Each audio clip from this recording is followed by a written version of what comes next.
احادیث میں آتا ہے کہ آپ صلی اللہ علیہ وسلم کو موت کی تکلیف دوسروں سے زیادہ ہوئی ہے. آپ صلی اللہ علیہ وسلم فرمایا اوعکو کما یوعکو رجلان منکم, مجھے بخار میں اتنی تکلیف ہوتی ہے جتنی تم میں سے 2 آدمیوں کو ہوتی ہے. آپ پر جب بیماری آتی تھی نا, آپ کو تکلیف دوسروں سے زیادہ ہوتی تھی.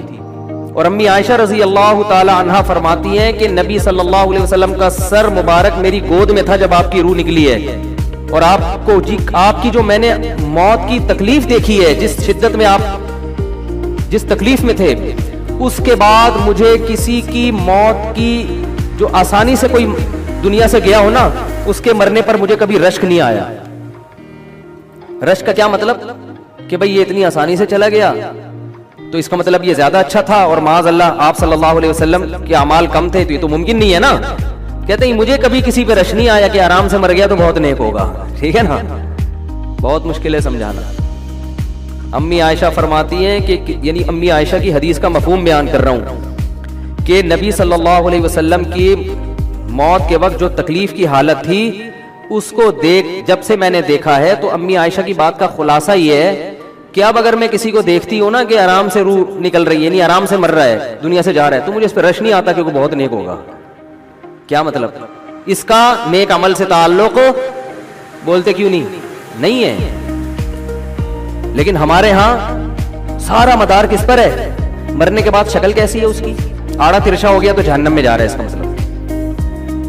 اور اگر مرا ہوا ہے, دانت کھلے میں, ایسا لگ رہا ہے مسکرا رہا ہے, سیدھا کہاں جا رہا ہے؟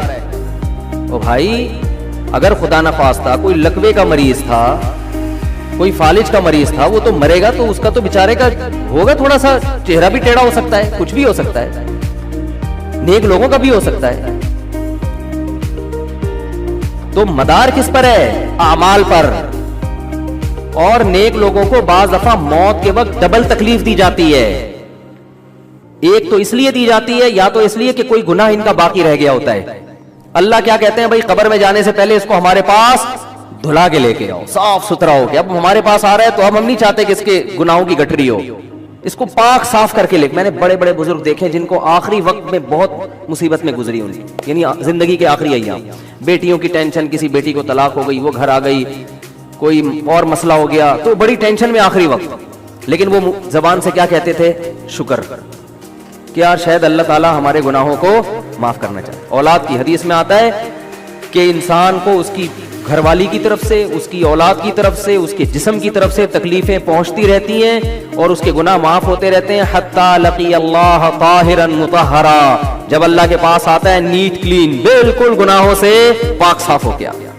لیکن یہ تکلیف وہ ہوتی ہے جس میں صبر کی توفیق بھی ملتی ہے, کیونکہ اللہ دے رہا ہے نا تکلیف, اور اللہ سزا کے طور پہ نہیں بلکہ کفارے کے طور پہ, تاکہ ہمارے پاس آئے تو صاف ستھرا ہو. تو اس تکلیف میں پھر صبر کی توفیق, اس لیے علماء کہتے ہیں جس تکلیف میں صبر کی توفیق مل رہی ہے, سمجھ لو یہ رحمت ہے. یہ کیا ہے؟ رحمت. یہ اللہ آپ کو بنانا چاہ رہا ہے کچھ. اب لوگ کہتے ہیں یہ والی تکلیف کیوں, وہ والی کیوں نہیں آئی ہے, یہ تو بہت زیادہ ہو گئی. تو بھائی اللہ سے کوئی نہیں لڑ سکتا, وہ جو دے رہا ہے وہ اس پہ صبر کرو. اسی کو کہتے ہیں تقدیر پر رضا. جو اللہ نے مقدر کیا ہے بس اب اس پہ کیا ہے, کوشش کریں گے اللہ سے عافیت مانگیں, اے اللہ ہمیں تکلیفیں نہیں چاہیے, ہم تو ویسے ہی کمزور ہیں, ایسا نہ ہو تکلیف میں اور ہی نافرمانی پہ نہ آ جائیں, ہمیں تو خوشیوں بھری زندگی چاہیے, اور اللہ ان خوشیوں میں شکر کی توفیق دے کے گناہ معاف کر دے. ٹھیک ہے نا. جیسے لوگ حکیم کے پاس جاتے ہیں, حکیم صاحب کے پاس 2 طریقے ہوتے ہیں علاج کے. ایک طریقہ تو یہ کہ بھائی یہ کڑوی گولی ہے, 2-3 کھاؤ گے فٹ فاٹ ہو جاؤ گے, اس میں یہ بھی پرہیز, یہ بھی پرہیز, یہ بھی پرہیز. اور ایک طریقہ ہوتا ہے بھائی دودھ جلیبی کھاؤ, علاج لمبا ہو جائے گا, لیکن وہ دوا میں کیا ہے, دودھ جلیبی. تو آپ کہتے ہو بھائی یہ دودھ جلیبی والا مجھے دے دو, ٹھیک ہے لمبا علاج کروا لوں گا, فائدہ دیر سے ہوگا, لیکن میں یہ کریلے کا جوس نہیں پی سکتا. تو ہم نالائق لوگ ہیں, شکر سے بھی انسان کے ترقی ہوتی ہے, تو اللہ سے یہی مانگنا چاہیے اللہ ہمیں نعمتیں دے, تکلیفوں سے بچا, اور شکر کی توفیق دے تاکہ ہمارے درجات بلند. تو شکر کے بھی تو بڑے فضائل ہیں نا. تو مانگنے تو کیونکہ عبدیت اور غلامی کا تقاضا یہ ہے کہ اللہ سے عافیت مانگی جائے, لیکن اللہ تکلیف دے دے تو اس پہ صبر. تو ہمارے نبی صلی اللہ علیہ وسلم کو ہاں یا تو اس لیے تکلیف ہوتی ہے گناہ معاف, یا اس لیے کہ درجات بلند. اللہ چاہتا ہے کہ بھئی یہ دنیا آزمائش کی جگہ ہے, جب آخرت میں آنا تو اتنا تجھے نوازوں. تو ہمارے نبی صلی اللہ علیہ وسلم جنت میں آخرت میں سب سے اعلیٰ مقام کس کا ہوگا؟ سید الانبیاء محمد صلی اللہ علیہ وسلم. حضرت آدم سے بھی زیادہ, نوح علیہ السلام سے بھی زیادہ, تو اللہ نے فرمایا کہ آپ کو پروٹوکول دینے کے لیے آخری جو اب آپ کا آخرت کا سفر ہے نا، اس میں مادی تکلیف آپ کو دوسروں سے زیادہ دی جائے گی. یہی وجہ ہے کہ حضرت فاطمہ رضی اللہ تعالی عنہا آپ کی چہیتی بیٹی، جب انہوں نے آپ صلی اللہ علیہ وسلم کی اس تکلیف کو دیکھا نا، جو موت کے وقت تکلیف تھی اور جو بخار کی شدت تھی، وا کربا ابتا، فرماتی ہائے میرے والد کا کرب، بہت زیادہ غمزدہ ہو گئی ان کو دیکھ کر کس قدر تکلیف میں ہے. تو آپ صلی اللہ علیہ وسلم نے فرمایا لا کربا علی ابیک بعد اليوم. کیسے تسلی کے جملے. اپنی بیٹی سے فرمایا ہے فاطمہ تیرے باپ پر آج کے بعد کوئی تکلیف، بولو لا کربا علی ابیک بعد اليوم. اس میں بھی آپ صبر کا پہلو تلاش کر رہے ہیں، شکر کر، بس یہ اللہ کی طرف سے آخری ہے. آج کے بعد اے میری بیٹی تیرے باپ پر کوئی تکلیف، اپنی بیٹی کو بھی تسلی دے رہے ہیں کہ غم ہلکا کرا، بس یہ اللہ کی طرف سے آخری ہے، آج کے بعد کوئی تکلیف نہیں ہوگی. تو ہمارے ہاں وہ بیچارہ تکلیف سے جا رہا ہے تو یار دیکھا آ گیا نا سامنے، لوگ کہیں یہ دیکھا ہم تو کہتے تھے بندہ ہی 2 نمبر ہے، اب آ گیا نا، دیکھو کیسے مر رہا ہے. اور پیغمبروں کو تکلیف تو دی جاتی ہے لیکن کوئی ایسا عیب نہیں ہوتا، ایسی بیماری نہیں ہوتی جو لوگوں میں معیوب سمجھی جاتی ہو، یہ نہیں ہوتا. کیونکہ پیغمبر اللہ کے قاصد ہیں تو اللہ ان کو ہر لحاظ سے امت کو یہ بتانا چاہتے ہیں یہ میرے رسول ہیں، یہ میرے سفیر ہیں. تو کوئی بھی ایسی چیز جس کی وجہ سے لوگوں کو ان سے نفرت ہو یا طبعی نفرت جو انسان کے اختیار میں نہیں ہوتی، تو اللہ ایسی بیماری اور ایسی تکلیف سے بچاتے ہیں ان کو. سمجھ میں آ رہی ہے بات؟ لیکن امتی کو ایسی تکلیف ہو سکتی ہے. یہ جو ختم نبوت کے علماء کہتے ہیں نا مرزا غلام احمد بیت الخلاء میں گر کے مر گیا، تو بعض لوگ کہتے ہیں وہ تو بیت الخلاء میں تو فلاں بزرگ کا بھی انتقال ہوا تھا، فلاں کا بھی بزرگ کا ہو سکتا ہے، پیغمبر کا بیت الخلاء میں انتقال بولو نہیں ہو سکتا. کیونکہ پیغمبر کو اللہ ایسے عیب سے بچاتے ہیں جو انسانوں میں عیب سمجھے جاتے ہیں. تو پیغمبر کو ایسی بیماری نہیں ہوتی، جیسے اچھوت کی بیماری ہے کہ کوئی ہاتھ نہیں لگا سکتا اس کو، ایسی بیماری پیغمبروں کو نہیں ہوتی. کوڑ کی بیماری پیغمبروں کو نہیں ہوتی کیونکہ ایسی بیماری سے لوگ کھن کھاتے ہیں، ایسی نہیں. لیکن امتی کو ہو سکتی ہے، امتی کو ایسی بیماری ہو سکتی ہے، اللہ اس کے درجات کیا کرے گا؟ بلند کرے گا. مجھے ایک واقعہ کسی نے سنایا کہ ایک ہندو تھا، اس کو کوڑ کی بیماری تھی. کوڑ نہیں ہوتا گوشت گلنا شروع ہو جاتا ہے، تو یہ بیماری پھیلتی ہے. اس کے رشتے داروں نے بالکل الگ کر دیا اس کو، وہیں سے کھانا پھینکتے ایسے کر کے. کہیں تبلیغی جماعت گئی، ان کو پتہ چلا، وہ بیٹھ گئے اس کے بعد جا کے اس کو کھلا بھی رہے ہیں پلا بھی رہے ہیں. تو وہ بڑا متاثر ہوا، یار سب نے چھوڑ دیا اور مسلمان ہو کے، تبلیغ والے تو اکرام کا کوئی موقع الحمدللہ چھوڑتے نہیں ہیں. تو وہ مسلمان ہو گیا اور پھر اس کا انتقال ہو گیا تھوڑے دنوں میں. اب دیکھو اللہ نے جو اس کو کوڑ کی بیماری میں ڈالا، یہ بیماری اس کے لیے رحمت بن گئی کہ نہیں بن گئی؟ تو کفر کی حالت میں کوئی اچھا کام کیا ہوگا اس نے، اس کے بدلے میں اللہ نے اس کو کیا دے دیا؟ کوڑ کی بیماری. اب دنیا کہے گی یار عام کافر جو اچھے کام نہیں کرتے وہ تو فٹ فاٹ گھوم رہے ہیں اور یہ تھوڑا بہت خیال کرتا تھا، اس کو اللہ نے کیا دے دیا؟ بھائی اس کو دیا اس لیے کہ اللہ کو پتا ہے کہ جی کوڑ میں ہوگا تو تبلیغ والے آئیں گے، اس کی آؤ بھگت کریں گے اور یہ کیا ہو جائے گا؟ اسلام میں داخل ہو جائے گا. تو اللہ کے کام ہے، یہ اللہ ہی بہتر جانتا ہے. تو بعض دفعہ اللہ تکلیف میں ڈالتے ہیں تاکہ آپ کے گناہ دھل جائیں. تو اس لیے موت کی جو تکلیف ہے نا، اچھا اور عین ممکن ہے کچھ بہت بڑا بدماش ہو بڑے آرام سے مر جائے گا، اور مرنے کے بعد ایسی خوبصورت اسکن ہو جائے اس کی. کیونکہ اسکن کی اچھے یا برے ہونے کا تعلق موسم سے ہے، جینے ٹھیک ہے نا. جس کو برین ہیمریج ہوتا ہے تو چہرہ خراب ہوتا ہے، چاہے وہ نمازی ہو. میں نے ایسے پکے نمازیوں کو جن کی نماز کی حالت میں ڈیتھ ہوئی ہے، ان کو دیکھا موت کے بعد ان کا چہرہ کالا ہو گیا. یہ بری بات نہیں تھی، یہ کالا اس لیے ہو گیا کہ برین ہیمریج ہوا، رگ پھٹی ہے تو بلیڈنگ ہونا اور ہارٹ اٹیک بھی ہوا پھر ان کو. تو ڈاکٹر کہہ رہے تھے ان کو جلدی دفناؤ کیونکہ یہ بہت جلدی ان کا جسم خراب ہو جائے گا. حالانکہ پھر میں نے خواب میں ان کو جنت میں بھی دیکھا. صحیح ہے نا. تو خام خمانہ لوگوں نے یہ چیزیں بنائی ہوئی. تبھی میت کو چھپانے کا حکم ہے، کیونکہ اکرام کرنا ہے نا، تو چہرہ مرنے کے بعد بگڑنا شروع ہوتا ہے. یہ ہر ایک کا ہوگا، چاہے نیک ہو چاہے برا. تبھی تو حکم ہے کہ اس کو جلدی دفن کرو، کیونکہ اس کی توہین ہے اب لوگوں کے سامنے رکھنا. اور ہمارے کیا ہو رہا ہے، باقاعدہ مردوں کے ساتھ سیلفیاں چل رہی ہیں، ناک میں روئیاں ٹھوسی ہوئی ہیں اور ویڈیو بن رہی ہے اور زیارت ہو رہی ہے، لائن لگ لگ کے پبلک دیکھ کے جا رہی ہے. کیا جاہلانہ رسم ہے یار، کیا جاہلانہ. میت میں اور دلہن میں فرق ہونا چاہیے. دلہن کی منہ دکھائی ہوتی ہے، وہ محلے پڑوس کی عورتیں آتی ہیں، بھی دلہن آئی ہے بیوٹی پارلر رکھ کے دیکھ رہی ہیں. تو مردے اور دلہن میں اتنا تو فرق کرو، مردے کی بھی رونمائی ہو رہی ہے. یہ غلط رسم ہے. انتقال ہو گیا فوراً چہرے پہ کپڑا. ہاں جو اس کے بہت قریبی لوگ ہیں, قریبی لوگ ایسا ہوتے ہیں کہ اگر وہ بدبو آ بھی رہی ہو, چہرہ بگڑ بھی جائے, ان کو نفرت نہیں ہوتی. بیٹے کو اپنے باپ سے نفرت نہیں ہوگی, چاہے جیسا بھی ہو, چہرہ جیسا بھی بگڑ جائے. وہ کہے گا یار میرا اس کا رشتہ خوبصورتی کی بیس پہ تھوڑی ہے. لیکن اجنبی لوگ جب اس کو دیکھیں گے تو چہرے کے بارے میں تبصرے بھی کریں گے. اور ایک صاحب کا انتقال ہوا, میں نے کہا جلدی دفناؤ, چہرہ نہ دکھاؤ. تو انہوں نے کہا لوگ کہیں گے یار لگتا ہے کچھ چہرہ بگڑ گیا اس لیے چھپا رہے ہیں. میں نے کہا اب تو اور چھپانا چاہیے, اس لیے کہ جس کا بگڑ جائے اس کو تو چھپائیں گے تو پھر لوگ یقیناً کہیں گے بگڑا ہوا چہرہ ہے. تو اس رسم ہی کو ختم کر دینا چاہیے. انتقال ہوا فوراً چہرے پہ کپڑا. ہاں بیوی دیکھ سکتی ہے اپنے شوہر کو, یا بیٹے ہیں, یا اس طرح جو بھائی بہن ہیں قریبی, وہ دیکھ لیں. باقی پبلک سے چھپا کے اس کو فوراً کیا کرو, دفن. اب تو قبر میں جا کے بھی دکھا رہے ہوتے ہیں. یہ اجمیوں کی گندی رسم ہے, بری رسم ہے. گندی کا لفظ میں نے تھوڑا سا زیادہ سخت استعمال کیا, لیکن مجھے اس سے زیادہ ہلکا لگ نہیں رہا کوئی لفظ. عرب میں ایسا نہیں ہوتا. سعودی عرب میں جو ہے نا, عرب لوگ بہت سی چیزوں میں ابھی بھی اسلام کے بہت قریب ہیں. بڑے ہم لوگ چونکہ ہندوؤں کے ساتھ زیادہ رہے ہیں نا انڈیا میں, تو بہت سی چیزیں ہم نے وہاں سے کیا لی ہیں جو مذہبی لوگوں میں بھی آئی ہیں. عرب میں یہ سسٹم نہیں ملے گا آپ کو. عرب میں جب تک زندہ ہے احترام, ادب, تمیز. انتقال ہو گیا فوراً سے پہلے دفنایا, قبر پہ تختی بھی نہیں لگاتے. جب جائز ہے تختی لگانا, لیکن وہ بھی نہیں لگاتے. کہہ رہے ہیں اب اس کو تختیوں کی ضرورت نہیں ہے, اب دعاؤں کی ضرورت ہے. دعائیں ہوتی رہتی ہیں ابا کے لیے, صدقات و خیرات کرتے ہیں, ایسا صدقے کرتے ہیں عرب کہ آپ کی سوچ ہوگی. ایسی سخاوت ہے عربوں میں, اپنے ابا کے لیے, اپنی اماں کے لیے دعائیں کرتے ہیں. تو میں نے بتایا نا ایک واقعہ, میں نے بہت پہلے سنایا تھا. جدہ میں کسی کے یہاں ٹھہرا ہوا تھا, سعودی عرب میں, پاکستانی تھے وہ کسی عرب کے ساتھ 30 سال سے ملازمت کر رہے تھے. عربوں کا نا آپ کو ایک پہلو دکھایا جاتا ہے میڈیا پہ, جو اچھا پہلو ہے وہ نہیں دکھایا جاتا. جو اسلام کی وجہ سے ان میں خوبی ہیں وہ نہیں دکھایا جاتا. تو ایک عرب شیخ تھا جس کی, ہاں یہ ملازم تھا. دوسرا عرب کا جو اصل کلچر آپ کو ملے گا گاؤں دیہاتوں میں, شہروں میں تو پتہ نہیں کون کون آگے آباد ہوا ہے, اس میں اچھے بھی ہیں برے بھی ہیں. کہہ رہے میں نے دیکھا کہ وہ ایک عرب شیخ اپنی فیکٹری سے نکلا, میں تو ایک بھیکاری آیا, اس نے اللہ کے نام پہ کچھ مانگا. اس کے پاس پتہ نہیں تنخواہ بانٹنے نکل رہا تھا, کیا نکل رہا تھا, اس کے پاس بہت سارے پیسے تھے ریال. تو اس نے اس کو بھیکاری کو دے دیے.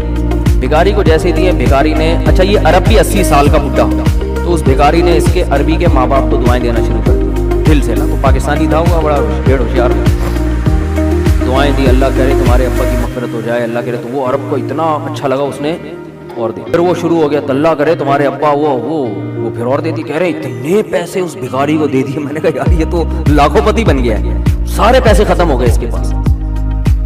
اور وہ گھنا دعائیں دیتا جا رہا ہے. وہ جو گھنا تھا نا وہ کیا کر رہا ہے, وہ بھی گھنا بن کے طبیعت سے دعائیں دے رہا ہے. رونا بھی آ جاتا ہے پاکستانیوں کو, آپ کو پتا ہے. تو کہہ رہے وہ چلا گیا, پیسے ختم ہو گئے. اس عربی نے کہا اگر یہ میرے پاس اور بھی پیسے ہوتے نا, یہ دعائیں دیتا رہتا میں پیسے. بعض ایسے جذبات ہو جاتے ہیں نا انسان کے کہ اس کو لگتا ہے کہ شاید یہ دعا قبول ہو رہی ہے, بعض ایسی کیفیات آ جاتی ہیں انسان کے اوپر. تو وہ پاکستانی تھے جنہوں نے مجھے واقعہ سنا. کہہ رہے ہیں یار ان کے اندر کوئی ان کے قریب رہے نا تو بعض چیزیں ان میں بڑی خاندانی. عربوں میں ماں باپ کا بہت احترام ہے, بہت. جتنے کسٹمر کے ساتھ بدتمیز ہوتے ہیں نا, باپ اور ماں کے ساتھ اتنے ہی اچھا سلوک کرتے ہیں. ایسا نہیں ہے جیسے زبان چلا دی اور یہ کر دیا. باپ بیٹھا ہوگا سب چپ کر کے آرام سے بیٹھے ہوں گے کہ باپ یہ بول بیٹا رہا ہے. ہمارے یہاں بیٹا باپ لگ, مجھے تو, میں تو لوگوں سے پوچھتا ہوں یہ پہلے کیوں, کہ مجھے ایسا لگ رہا ہے آپ کا بچہ آپ سے پہلے پیدا ہو گیا, یعنی وہ باپ بنا ہوا ہوتا ہے. ٹھیک ہے نا, باتیں ایسے کر رہا ہوتا ہے کہ جو بیٹا ہے وہ باپ لگ رہا ہے, جو باپ ہے وہ بیٹا لگ رہا ہے. تو خیر کہاں سے کہاں بات چلی گئی, کیا بات کر رہا تھا. ارے یار یہ تو موضوع کو خود پکڑ کے رکھے, یہ بہت بڑی جاہل پیر کی بات تو میں نے شروع کی تھی, شیطان ہوا وغیرہ سب ہو گیا. ہاں یہ بات چل رہی تھی کہ موت کی تکلیف اگر کسی کو ہوتی ہے, میں یہ بتا رہا تھا کہ اسلام کی باتیں اللاجیکل بات اسلام نہیں کرتا. ہاں مذہبی لوگ بعض دفعہ ایسی باتیں کر کے لوگوں کو بیوقوف بنا دیتے ہیں, قرآن کی آیتوں کی غلط تفسیر کر لیتے ہیں کہ بھئی وہ اتنی تکلیف سے مرا اس کا مطلب وہ جہنم میں جائے گا, وہ نیک آرام سے مر گیا. تو قرآن و سنت سے ملتا ہے کہ نیک لوگوں کو موت کی تکلیف بہت دفعہ ہوتی ہے, زیادہ بہت دفعہ نہیں بھی ہوتی. اب یہ نہیں کہ کوئی آرام سے مر گیا تو آپ کہیں سیدھا جہنم میں گیا, اس کو تو تکلیف ہی نہیں ہوئی, یہ بھی ضروری نہیں ہے. ٹھیک ہے, اس کو بولے یہ اللہ کی رحمت ہے, اچھا گمان رکھنا چاہیے نا کہ بھئی یہ اللہ نے پہلے ہی دھلا دیا اس کو. تو یہ جو موت کی تکلیف جس جو قرآن میں آتا ہے نا کہ برے لوگوں کو موت کی تکلیف ہوتی ہے, وہ روح نکلنے کی ہے. کہ جب عالم برزخ کی طرف روح جاتی ہے اور اس کو برزخ کی چیزیں نظر آنا شروع ہوتی ہیں, تو پھر روح چاہتی نہیں ہے کہ میں جسم سے موجودہ ہوں, لیکن فرشتے اس کو کھینچ کے نکالتے ہیں. تو یہ عالم برزخ کی چیز ہے, اس کا اس مادی زندگی سے تعلق نہیں ہے. مادی زندگی میں تو کسی کے یہاں گولی مارو گے نا, ٹھا کر کے گئی, نکل گئی, مر گیا. اور کسی کو کیما بنا کے مارو گے, تڑپا تڑپا کے, تو تڑپ تڑپ کے مرے گا وہ. مادی زندگی میں کسی کو آگ میں پھینکو گے تو جل کے مرے گا, چاہے نیک آدمی ہو. اور کسی کی گردن اڑاؤ گے تلوار سے تو 1 منٹ میں کیا ہو گیا, ختم. لیکن جو اس کی روح نکل رہی ہے, خدا کے پاس جا رہی ہے, وہ منظر نافرمان کا بہت ہی بھیانک ہوتا ہے. اور نیک آدمی کی روح ایسے پرواز کرتی ہے, وہ اس کی تکلیف ہے. اور اس کا میں ایک واقعہ بھی سنا چکا ہوں, دوبارہ نہیں سناؤں گا, کہ کیسے دنیا میں بھی اس کے مشاہدات ہوئے ہیں لوگوں کو, کہ کیسے ان کو آخرت کی چیزیں نظر آنا شروع ہو گئی, اور وہ باتیں کر رہے ہیں, باقاعدہ بتا رہے ہیں, فروح و ریحان و جنت نعیم, جو قرآن میں آتا ہے نا, فرشتے آتے ہیں اور اس کی روح قبض کرتے ہیں. تو وہ بعض دفعہ اللہ دنیا میں بھی دکھا دیتے ہیں.